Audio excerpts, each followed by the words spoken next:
I'm beginning to think that floaters may have a point, you know. Yesterday, I posted a stunning photo of me on a beach called Corn in Cornwall with the dogs, stood in the sea, beautiful sunny day, beautiful scenery, just wonderful. And I put, there's worse places to live. And that was it. But my page is public.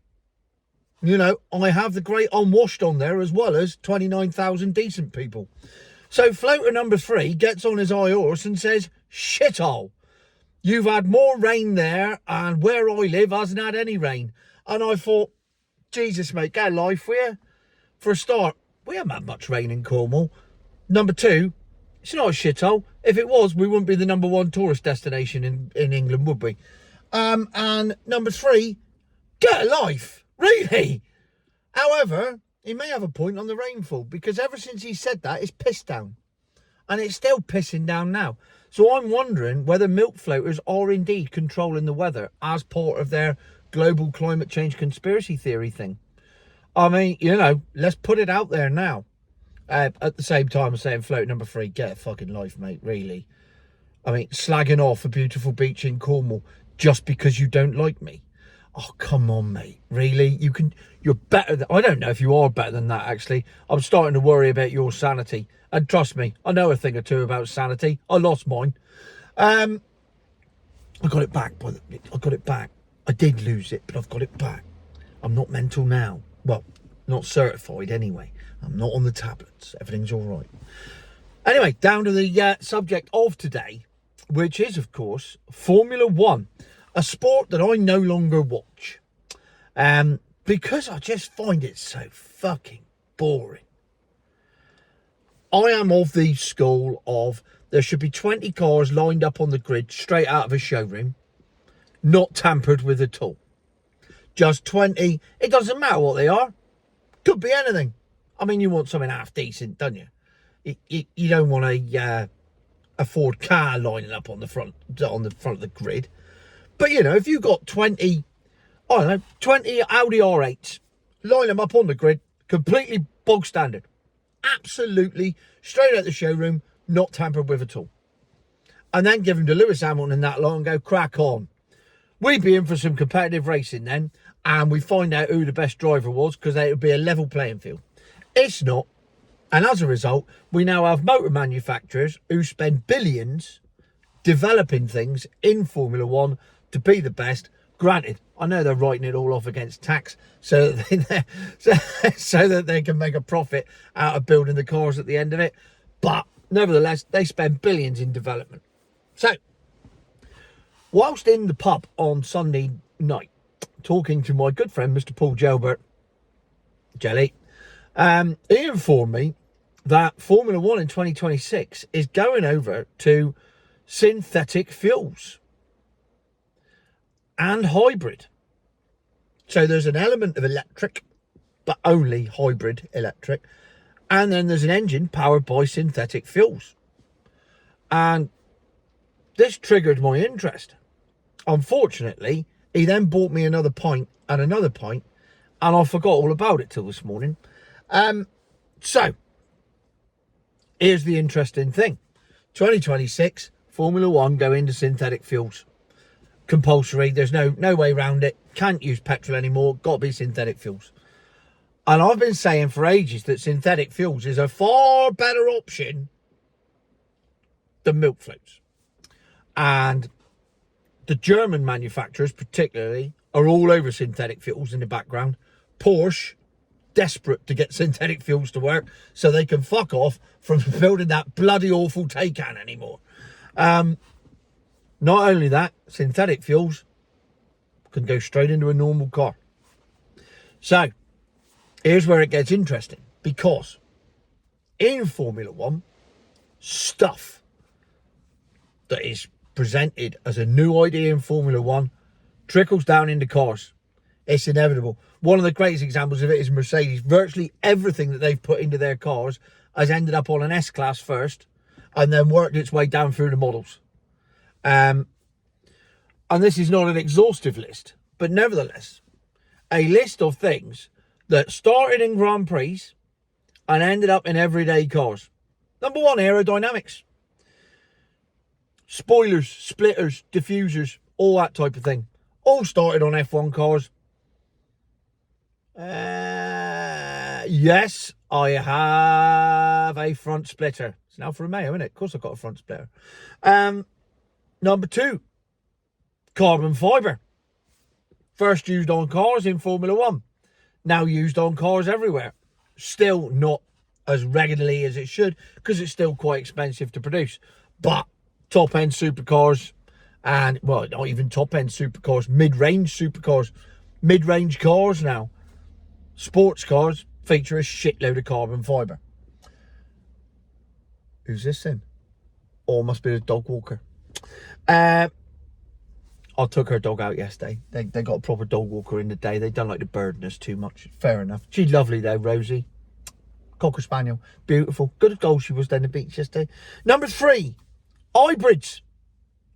The polished turd. It all started in Formula One. If you remember, about 20 odd years ago, I think it was, they brought out the KERS system, the kinetic energy recovery system, which is basically the forebearer of the hybrid. And how, from KERS, we went to the Toyota Prius. I mean, it's not all good, is it? Not everything that's in Formula One turns out to be good. Like number four, the flappy paddle gearbox. Now, I'm not a fan of the flappy paddle gearbox, partly because everyone that I drove, when they first came out, I was driving them when they first came out, and you'd go, like a fag, you know, whip off, invade Poland, come back, and off it would go. There was always a major delay. Nowadays, they're a lot better. All the Tiptronic gearboxes and the flappy paddle gearboxes are a lot better. But so are the computers that run them.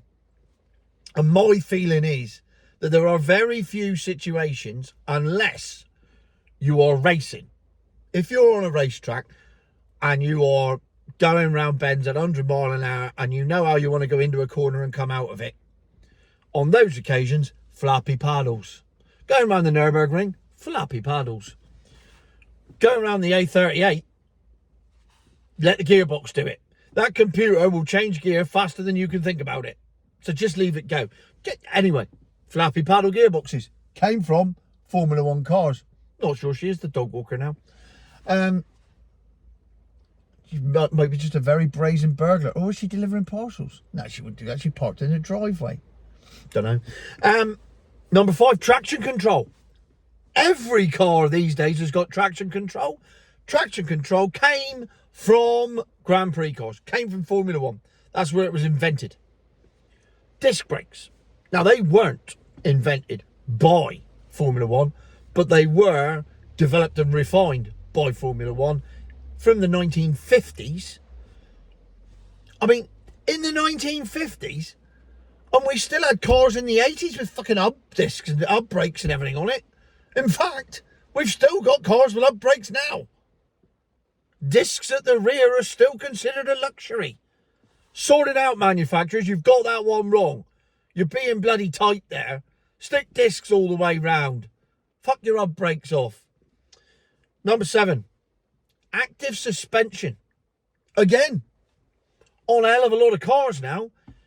Apparently, Formula One came up with this in the 80s, right? Which is bollocks, because Citroën came up with it in the early 70s. Granted, that was also bollocks, but who doesn't like to drive a bouncy Citroën every now and again, just so you can make it go up and down and impress your mates? Now, active suspension is everywhere, as is, number 8 on my list, turbos. Turbos? Every diesel car these days has got a turbo. Most petrol cars have got turbos. We're now at the point where, instead of having, here's a prime example, the Golf GTI used to be a 3.2 V6, is now a 2-litre turbocharged engine, because turbos are doing 1.2 cylinders worth of work. There you go. No, 2 cylinders worth of work. 2 cylinders worth of work, 1.2 thousand cc's of work.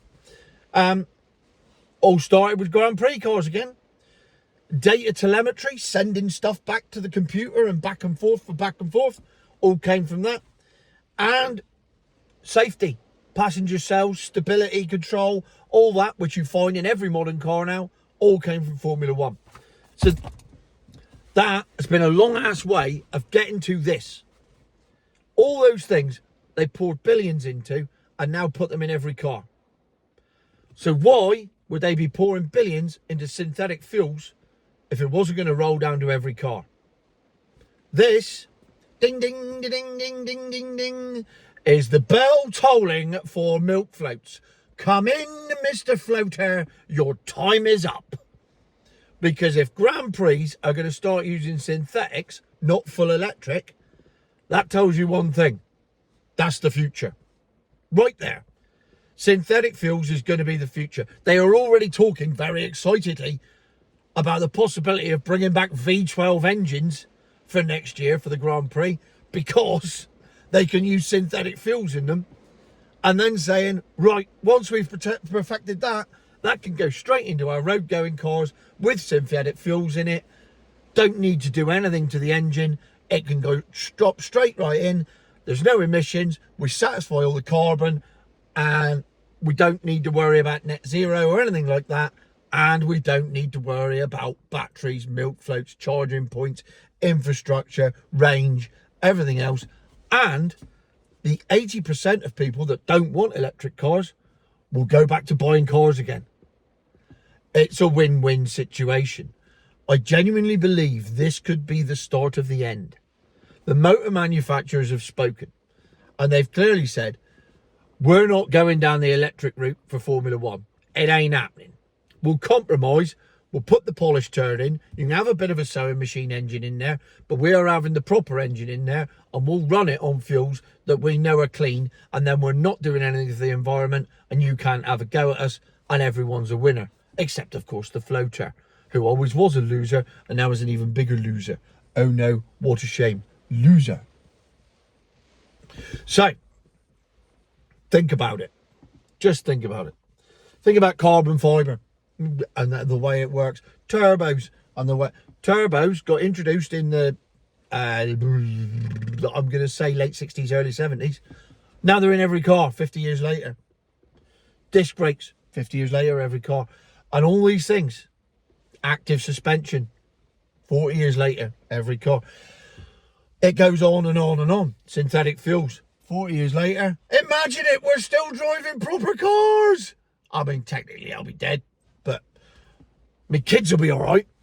They'll still be able to, there'll probably be a V16 engine. They'll have developed it to be even more cylinders, not less. Just put, because it's synthetic fuels, and they'll eventually be cheap to make.